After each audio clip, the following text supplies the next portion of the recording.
चीन के तियानजिन में प्रधानमंत्री नरेंद्र मोदी और राष्ट्रपति शी जिनपिंग की मुलाकात ने वैश्विक राजनीति में नया संकेत दिया है।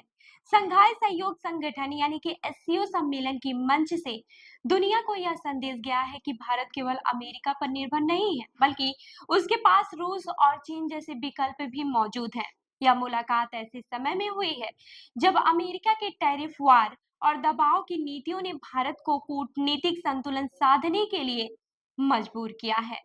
नमस्कार, मैं हूँ रूबी सिंह और आप देख रहे हैं जयपुर एक्सप्लोर मैगजीन का डिजिटल प्लेटफॉर्म।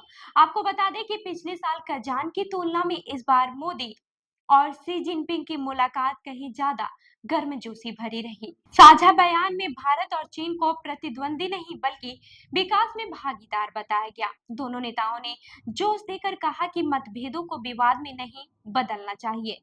साल 2020 की गलवान झड़पों के बाद यह पहली बार था जब दोनों नेता इतने सकारात्मक माहौल में मिले। बातचीत में सीमा प्रबंधन, व्यापार, एशिया का विजन शामिल रहा। मोदी ने सीमा पर शांति को प्रगति की शर्त बताते हुए एक तरफ दोस्ती का हाथ बढ़ाया तो दूसरी ओर सख्त संदेश भी दिया। भारत का संदेश साफ था, वो अमेरिका के दबाव में आकर चीन से रिश्ते तय नहीं करेगा। रणनीतिक स्वायत्तता को दोहराते हुए भारत ने यह जताया कि उसका झुकाव किसी एक शक्ति की ओर नहीं है। विशेषज्ञों का मानना है कि यह मुलाकात आपसी भरोसा बहाल करने की दिशा में अहम है। दिल्ली के प्रोफेसर फैसल अहमद ने कहा, अब समय आ गया है कि भारत और चीन द्विपक्षीय स्तर पर और एससीओ मंच पर मजबूती से काम करें। तियानजिन मुलाकात इसका उदाहरण है।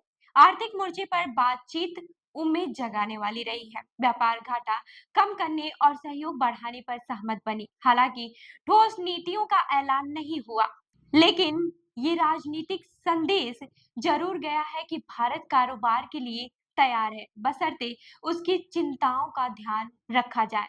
इस मुलाकात का प्रतीकात्मक महत्व भी बेहद बड़ा था। जब मोदी, शी और पुतिन एक साथ मंच पर दिखे तो ये तस्वीर एससीओ हॉल तक ही सीमित नहीं रही।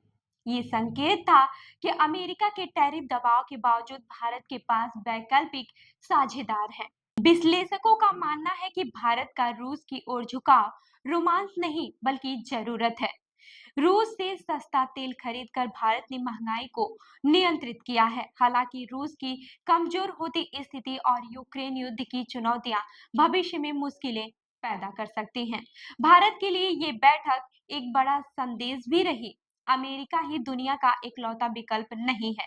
एससीओ जिसमें चीन, रूस, मध्य एशिया और ईरान जैसे देश भी शामिल हैं, भारत को एक ऐसा मंच देता है जहां सहयोग और बहुध्रुवीयता दोनों का परीक्षण हो सकता है।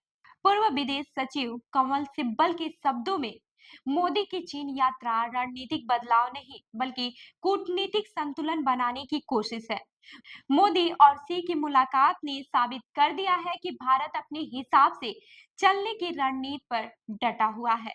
अमेरिका को संदेश साफ है, भारत के पास विकल्प है और वो किसी दबाव में नहीं आएगा। आने वाले वक्त में यह संतुलन ही भारत की विदेश नीति की सबसे बड़ी ताकत साबित हो सकता है। सवाल ये है कि क्या ये मुलाकात वास्तव में रिश्तों को नया आयाम देगी या फिर यह सिर्फ कूटनीतिक औपचारिकता बनकर रह जाएगी। तो इस खबर पर आपकी क्या राय है, हमें कमेंट करके जरूर बताएं। और ऐसे ही अन्य खबरों के लिए हमारी वेबसाइट www.jaipurexplore.com पर विजिट करें। धन्यवाद।